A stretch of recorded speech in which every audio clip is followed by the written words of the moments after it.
என்னம்மா பண்ற? வாங்க, நான் உங்க ஹேமா பேசுறேன். இன்னைக்கு நைட்டு வந்து நம்ம காஞ்சிபுரம் இட்லி பண்ணிடலாம். அது எப்படி பண்றதுன்னு பாத்துடலாமா? வாங்க. காஞ்சிபுரம் இட்லிக்கு தேவையான பொருள் என்னென்னு பாத்துடலாமா? எண்ணெய் ஊத்திக்கலாம், கொஞ்சம் முந்திரி பருப்பு. ஆல்ரெடி நான் வறுத்துதான் வச்சிருக்கிறேன். முந்திரி பருப்பு போட்டுக்கலாம். இது வந்து மிளகுத்தூள், ஜீரகம் ரெண்டுமே நுணுக்கி வச்சிருக்கிறேன். அது கொஞ்சம் போட்டுக்கலாம். கொஞ்சோண்டு சுக்கு பவுடரு போட்டுக்கலாம். கொஞ்சமா பெருங்காயத்தூள், ரொம்ப வேணாம், ஏன்னா நான் ஒரு அழகு அரிசி தான் போட்டிருக்கேன். போட்டுட்டு நல்லா இப்படி கலக்கிக்கலாம்.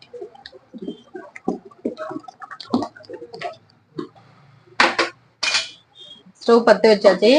இட்லி பாத்திரம் வச்சுட்டு நம்ம எண்ணெய் ஆல்ரெடி எண்ணெய் தடவி வச்சிருக்கிறோம். இந்த டம்ளருங்கள் எல்லாம் நல்லா இப்படி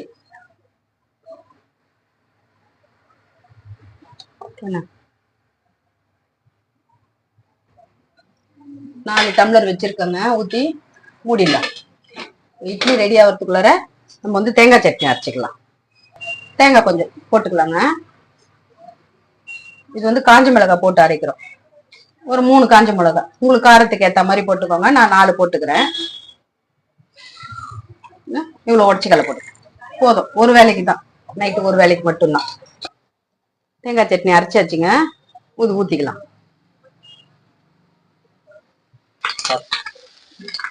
தாளிச்சு கொட்டிக்கலாம். காஞ்சிபுரம் இட்லி ரெடி ஆயிடுச்சு. நம்ம கொஞ்சம் கன் பவுடர் போட்டுக்கலாம். நல்லா இருக்கும் இந்த இட்லிக்கு. கன் பவுடர் வந்து ரொம்ப நல்லா இருக்கும். கொஞ்சமா எண்ணெய் ஊத்திக்கலாம். அதுல ஊத்திட்டு சட்னி கொஞ்சம் ஊத்திக்கலாம்.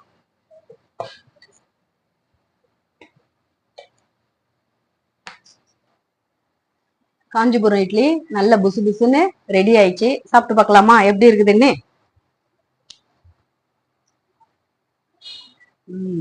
சூப்பரா இருக்கு. நீங்களும் இதே மாதிரி செஞ்சு சாப்பிட்டுட்டு எப்படி இருந்துச்சுன்னு கமெண்ட் பண்ணுங்க.